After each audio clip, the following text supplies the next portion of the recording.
Hello and welcome to the Machinist News Network. I'm Deirdre Kaniewski.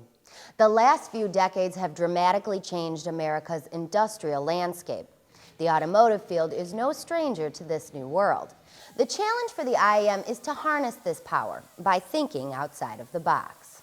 We could be able to tell what's going on in the north, south, east, or west and incorporate it all together till we're all on the same pace all the time. But in 4 years, they're saying that Toyota, and it might happen sooner than that, will be the big fish in the sea. You have a group of people that aren't shy and they'll talk about what's going on in the field. Somebody from Florida can be talking about something that's happened to a guy in Michigan or in California. The strength of the IAM's Automotive Conference is that it's an open forum, which allows service technicians and dealership support staff from around the country to talk about issues openly and honestly. Or this thing hanging around for another union to sneak in on you? This year's agenda was change, and how the IAM is leading the way in bringing back the American auto industry. I worry about what's coming our way with what's happening in the auto industry. And if you aren't thinking about it, you better start. They're taking a beating. And our experience is clear. We ended up with two-tier wage systems in the aerospace industry after the auto industry agreed to it, about 25 years ago.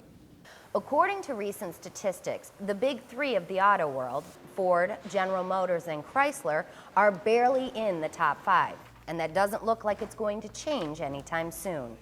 If you look at your neighbor, if you just do a simple, eyesight evaluation, probably 3 out of your neighbors, 3 vehicles in your neighbor yards, if you look at 5, 3 of them are going to be foreign vehicles. Buffenbarger reminds workers that changes in the auto industry can have a trickle-down effect into other industries like manufacturing. And then that's going to spread to manufacturing because they're all connected. They're all connected. We represent a lot of companies that make the parts for this industry, that make the components for it. Buffenbarger tells the men and women in this room that they aren't just auto leaders, but also organizers needed to grow the union and make the industry stronger. IAM member John Riley sure isn't giving up without a fight.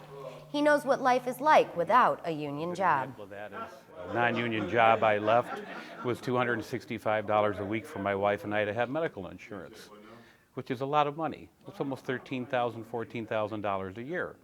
You know, you get into a union job and that drops down to $47. And it covers dental and covers vision. So there's not a lot for us out there without the union. Ones that we did have. Many say this open forum is the key to coming up with ways to make this industry work for those who built it. Everyone in this room is leaving, armed with new information to help in the fight. You get ideas from people that have lived this stuff, and most of the guys in here were ex-mechanics or serviced the technicians and mechanics all around the country. So you really walk away with stories about things that they deal with. The new language in regards to recognition agreement. We're going to be able to take those recognition agreements, figure out how to adapt, overcome, and implement them into the current automotive process that we have now. And the IAM is going to do its part, working within the system. The only way we can solve their grievance problems for them and get them a good contract with a health care plan that's affordable and keep their pension plan is if we have the goddamn politicians in Washington lined up with the interests of the American people. And thinking outside of the box for the future. And, we try to give you the tool to go out to engage these members. And if you look at the figures, the ones that have went out and did this have been very successful. The men and women of the IAM's automotive industry are some of the most skilled workers available.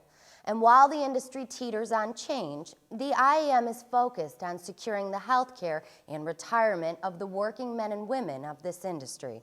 For more Machinist News, you can log on to goiam.org. Thanks for watching.